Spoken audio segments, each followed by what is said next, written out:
दोस्तों अक्सर छोटे मोटे जो झगड़े होते हैं ये कुछ ना कुछ नई मुसीबत खड़ी कर देते हैं। लेकिन भाभी और ननद के इस झगड़े ने ना सिर्फ परिवार के सामने बल्कि पूरी दुनिया के सामने भाभी के ऐसे दो गहरे राज लाकर खड़े कर दिए हैं जिसके बारे में कभी किसी ने सोचा भी नहीं था। भाभी और ननद के इस झगड़े में सास कब्र से उठकर ऐसे दो गहरे राज अपनी बहू के बारे में बताती है जिसकी किसी ने उम्मीद भी नहीं की थी। क्या है पूरा मामला, यही आज हम इस वीडियो में विस्तार से जानते हैं, तो इस वीडियो को अंत तक जरूर देखें। नमस्कार दोस्तों, मेरा नाम है संजय और आशा करता हूं कि आप सभी अपने परिवार के साथ खुश होंगे, सुरक्षित होंगे। दोस्तों घटना है उत्तर प्रदेश के मथुरा की। मथुरा के रहने वाले आमिर जो अपने पिता अनवर और माता अनवरी इन दोनों के साथ रहा करता था, तो इसकी शादी 2020 में हाथरस की रहने वाली हीना के साथ हो जाती है। लगभग अब 6 साल पहले इन दोनों की शादी हो चुकी थी।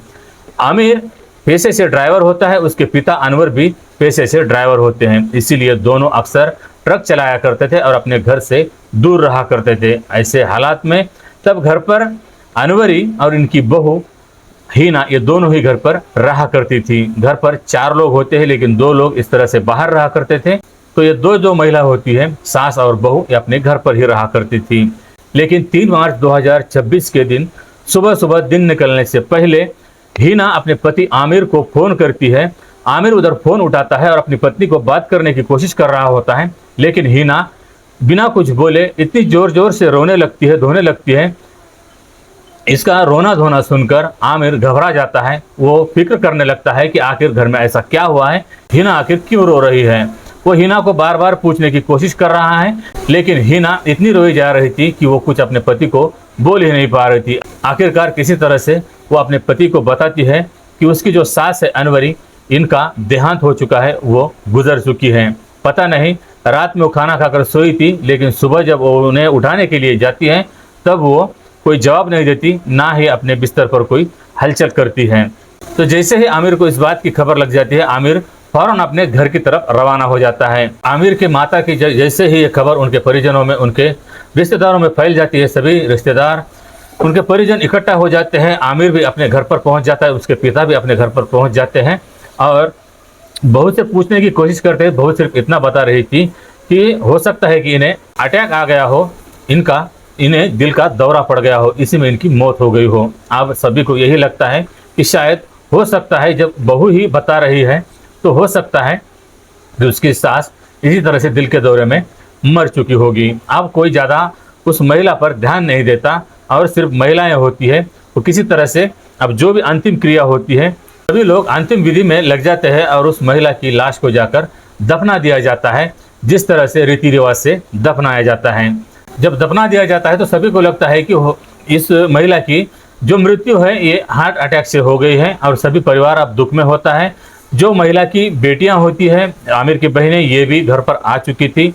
इसी तरह से एक हफ्ता गुजर जाता है और एक दिन जो हीना और उसकी ननद, ये दोनों में कुछ वाद विवाद हो जाते हैं, दोनों में तू मैं हो जाती है। दोनों के झगड़े इस कदर बढ़ जाते हैं कि दोनों एक दूसरे को गाली गलौज करने लगते हैं। इस पर जो हीना होती है इसे काफ़ी गुस्सा आ जाता है और ये आवेश में आकर अपनी ननद को ही धमकाने लगती है कि देखो, अगर तुमने ज़्यादा बकबक की या ज़्यादा बकवास की तो मुझसे बुरा कोई नहीं होगा। जैसे तुम्हारी माँ को मैंने ख़त्म किया है उसी तरह से मैं तुम्हें ख़त्म कर दूंगी।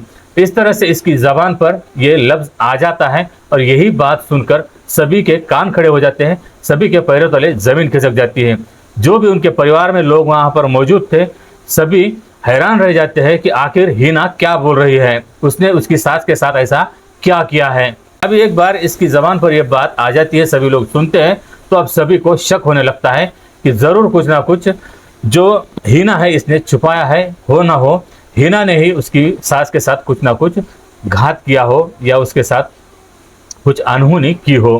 तभी आमिर पुलिस थाने पहुंच जाता है। थाने जाकर वो FIR दर्ज कराता है, कहता है कि उसकी माँ को तो दफना दिया गया है, लेकिन अब उसकी पत्नी इस तरह से बात कर रही है तो उसे शक है कि उसकी पत्नी ने ही उसकी माँ की हत्या कर दी है, तो पुलिस इसकी जांच करे। अब पुलिस उसकी FIR दर्ज तो करा लेती है, लेकिन ठीक से इसकी जांच करने में आनाकानी करने लगती है। तो आमिर बड़े उच्च अधिकारियों तक पहुंच जाता है। अधिकारियों को जाकर वो शिकायत करता है, उन्हें बताता है जो कुछ भी उसके घर में घटना घटी थी वो उच्च अधिकारी यानी कि डीएम, एसएसपी, इन सभी उच्च अधिकारियों को जाकर वो बात करता है। तभी बड़े अधिकारी पुलिस को आदेश देते हैं और पुलिस फिर सक्रिय हो जाती है और जांच में जुट जाती है। जैसे ही पुलिस तो पहले कब्रिस्तान पहुंचकर जो महिला को दफनाया गया था उसकी लाश को फिर से कब्र से बाहर निकाला जाता है और बाहर निकालकर पोस्टमार्टम के लिए भेज दिया जाता है। पोस्टमार्टम किया जाता है, पोस्टमार्टम की रिपोर्ट आ जाती है और डॉक्टरों का ये कहना होता है कि इस महिला की जो मृत्यु थी ये हार्ट अटैक से नहीं बल्कि उसकी गर्दन की हड्डी टूटने की वजह से इसकी मौत हो गई है। जब ऐसी बात सभी लोगों के सामने आ जाती है तो अब और ज़्यादा ये शक जो होता है ये गहरा हो जाता है। सभी को यकीन हो जाता है कि ज़रूर हिना ने ही उसकी सास की हत्या कर दी है। तभी घर वाले सभी हिना को पूछ रहे थे, उससे पूछताछ कर रहे थे, आखिर तुमने अपनी सास की इस तरह से क्यों जान ली। तो जो हिना होती है ये किसी को कुछ इसके बारे में बता नहीं पाती और वो बताने से मना कर देती है। लेकिन पुलिस तो पुलिस होती है, पुलिस इसे हिरासत में लेती है, थाने ले जाया जाता है और जब पुलिस अपने तरीके से सख्ती से उसके साथ पूछताछ करती है तब हिना पूरी कहानी पुलिस के सामने बयान करती है।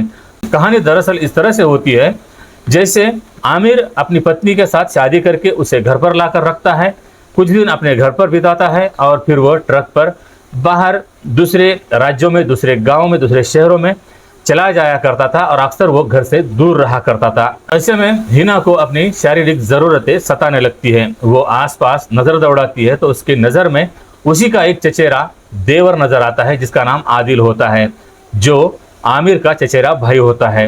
वो उसे अपने प्यार के जाल में फांसती है। दोनों एक दूसरे के प्यार में पड़ जाते हैं। दोनों चिप चिप कर मिला करते थे। जब भी अनवरी यानी कि आमिर की माँ घर पर नहीं होती थी या कभी वो नींद में होती थी, ऐसे समय में आमिर की पत्नी उस अपने देवर को अपने घर पर बुलाया करती थी और दोनों में शारीरिक संबंध भी हुआ करते थे। इसी तरह से चोरी छिपे ये दोनों मिला करते थे और इनका जो प्यार का सिलसिला था, ये अवैध संबंध का जो सिलसिला होता है, ये काफ़ी दिनों से अब चला आ रहा होता है। और इसी तरह से 2 मार्च 2026 की रात को दोनों सास और बहू खाना खाते हैं और अपने अपने कमरे में जाकर सो जाते हैं। हिना देखती है कि उसकी सास गहरी नींद में सो गई है, तभी वो अपने देवर को फोन करके अपने घर पर बुला लेती है। आदिल भी चुपके से घर के अंदर दाखिल हो जाता है और उसके कमरे में यानी कि अपनी भाभी के हिना के कमरे में जाकर पहुंच जाता है। दोनों में इसी तरह से शारीरिक संबंध हो रहे थे। तभी अनवरी को इसके बारे में कुछ भनक लग जाती है। वो नींद से जाग जाती है और वो चुप कर आकर अपनी बहू के कमरे में झांकती है, देखती है तो दोनों भी आपत्तिजनक स्थिति में होते हैं। एक तो उसका एक भतीजा ही होता है यानी कि देवर का लड़का आदिल होता है, तो एक बहू। इस तरह से दोनों आपत्तिजनक स्थिति में होते हैं। तो ये दोनों को डांटती है, फटकारती है और आदिल वहां से जाने ही वाला होता है। तभी हिना अपने प्रेमी आदिल से कहती है कि देखो, आज इस बुढ़िया ने हम दोनों को इस तरह से आपत्तिजनक स्थिति में देख लिया है और हो ना हो ये कल मेरे पति को इसके बारे में बता देगी और तब मेरा पति एक तो मुझे तलाक दे देगा या फिर हो सकता है कि वो मुझे मार पीट सकता है या फिर मुझे जान से भी मार दे। फिर हम दोनों कभी नहीं मिल पाएंगे। इसलिए आज ही तुम मेरी सास का हमेशा के लिए मुंह बंद करो और इसे जान से मार दो। ऐसी जब अपने देवर को आदेश देती है, हुक्म देती है, तभी आदिल भी जरा सा भी नहीं सोचता कि वो उसकी चाची है और ये उसकी चचेरी भाभी है। दोनों के अवैध संबंध में अपनी चाची की इस तरह से हत्या कैसे करूं, बल्कि वो खुद चाची के कमरे में जाता है और जाकर उसे उसी के बिस्तर में जाकर दबोचता है। जो बहू होती है हिना, ये उसके पैर पकड़ती है तो आदिल अपनी चाची का यानी कि अनवरी का गला पकड़ता है, गला दबाने लगता है और जब वो ज़्यादा ही छटपटाने लगती है तो उसकी गर्दन मरोड़ देता है और उसे वहीं पर ख़त्म कर देता है। अनवरी इस तरह से अपने ही बिस्तर पर मरी हुई पड़ी होती है। आदिल अपने घर से यानी कि उसकी भाभी के घर से निकल जाता है और फिर अगली सुबह जैसे ही दिन निकलने से पहले हिना अपने पति आमिर को फ़ोन करती है और रोने का नाटक करती है और उसे बताती है कि जो उसकी सास है ये गुजर चुकी है, उसकी माँ मर चुकी है। आदिल सुनता है, घर पर आता है। सभी को लगता है कि हार्ट अटैक से इसकी मौत हो गई है और सभी लोग मिलकर जिस तरह से अंतिम विधि की जाती है उसी तरह से जाकर उस महिला की लाश को दफनाया जाता है। और अब ये लाश दफन भी हो चुकी थी और ये जो पूरा मामला था इसके बारे में किसी को खबर भी नहीं थी, ना कोई भनक भी थी। तो इसी तरह से इन्होंने जो गुनाह किया था ये छिप गया था। लेकिन कहते हैं ना कि अपने ही कर्म फिर चाहे अच्छे हो या फिर बुरे हो, हमें इसी जन्म में चुकाने पड़ते हैं और इसी तरह से इसी के कर्म इसी के जुबान पर आ जाते हैं। और ये अपने ननद को सीधे तौर से धमकी दे देती है कि अगर तुमने ज़्यादा बहस की, ज़्यादा बकबक की तो मैं तुम्हारी माँ की तरह ही तुम्हें खत्म कर दूंगी। और इसी बात से इसकी चोरी पकड़ी जाती है। एक तो इस महिला का ये राज था कि इसके अवैध संबंध अपने ही देवर से होते हैं, और ये दूसरा राज ये होता है कि इस महिला ने अपनी ही सास की अपने ही ये अवैध रिश्ते को बरकरार रखने के लिए, छिपाए रखने के लिए अपनी सास को इस तरह से बेरहमी से मार दिया था, जो कि बेकसूर सास होती है। तो दोस्तों, इस पूरी घटना के बारे में आप लोगों को सुनाने का उद्देश्य किसी की भावनाओं को आहत पहुंचाना या किसी को बदनाम करना नहीं है, बल्कि ऐसी घटनाओं से आप लोगों को सचेत करना है, सावधान करना है। और इस पूरी घटना के बारे में आपकी क्या राय है, ये कमेंट में ज़रूर बताएं। अगर ये वीडियो, ये जानकारी आप लोगों को पसंद आई हो तो इस वीडियो को लाइक और चैनल को सब्सक्राइब करना ना भूलें। तो मिलते हैं एक ऐसी ही अगली वीडियो में, तब तक अपना ख्याल रखना। जय हिंद, जय भारत।